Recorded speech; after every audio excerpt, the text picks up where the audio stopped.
C'est à cause de ce sketch que tout le dossier Dieudonné a commencé. Enfin, je devrais dire plutôt, c'est à cause de ce sketch que tout, pour Dieudonné, a fini. C'est à cause d'un sketch interprété à la télé, que Dieudonné s'est fait définitivement exclure du showbiz parisien. Et qu'il est depuis lors, immuablement boycotté par l'intégralité des gros médias dominants français. On est un soir de 2003. Chez Marc-Olivier Fogiel. Alors grande star de la chaîne publique France 3. L'invité principal est Jamel Debbouze. En milieu d'émission, Dieudonné apparaît sur le plateau. Arborant un costume de scène mélangeant joyeusement des signes reconnaissables du judaïsme et l'accoutrement habituel d'un terroriste. Sans doute très crûment il est vrai, et avec aussi peu de bon goût que possible, c'est une certitude. Dieudonné se lance dans une longue diatribe satirique, critique, et plutôt vive, de l'action politique de l'État d'Israël. État d'Israël, alors très étroitement lié à l'administration américaine. L'administration Bush-fils. On est alors en pleine guerre d'Irak. Si l'on fait abstraction ici de la forme, nous n'avons affaire qu'à un commentaire politique. Rien de plus. Commentaire satirique sur les décisions politiques d'un État. Rien de plus. Au niveau du fond politique exprimé, où était le problème ?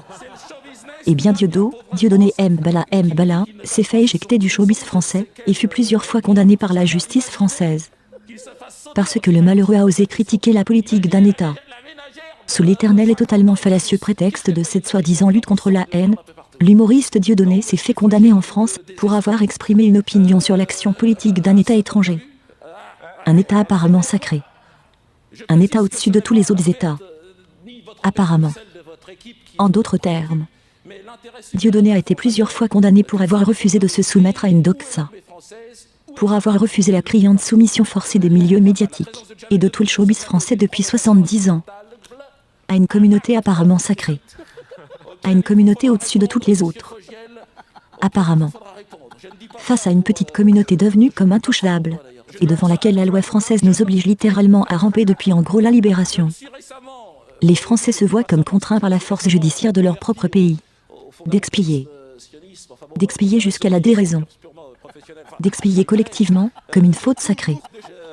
Comme si les Français devaient pour toujours se culpabiliser d'avoir perdu la guerre en juin 40. Et d'avoir été occupés par les nazis allemands victorieux. Et d'avoir ainsi permis l'arrivée de Pétain qui, lui, a permis ceci, a permis cela, ce qui a permis ceci, puis a permis cela, etc., etc., etc.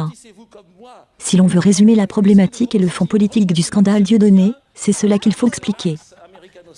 Et le courageux Dieudonné, peut-être grâce à une liberté d'esprit que ses origines extra-européennes ont sans doute facilité, a voulu passer outre ce diktat culturel. En 2003. Et a décidé courageusement de mettre les deux pieds dans le plat. Indéniablement. Radicalement, c'est sûr. Mais presque 20 ans plus tard, n'en déplaise au journal Le Monde, et à tout le paf parisien, on ne peut que constater qu'une immense partie du peuple français, toutes ethnies et toutes classes sociales confondues, a continué d'aimer Dieudonné. Et l'a soutenu peut-être encore davantage, après ce qui restera de lui un courageux geste politique. Un geste politique en fait, très français. J'espère vraiment que les gamins d'aujourd'hui réfléchiront à tout le dossier Dieudonné. Ce qui les mènera logiquement à étudier cette soumission de l'establishment français aux désirata politiques d'une toute petite communauté précise. Et leur intelligence fera le reste.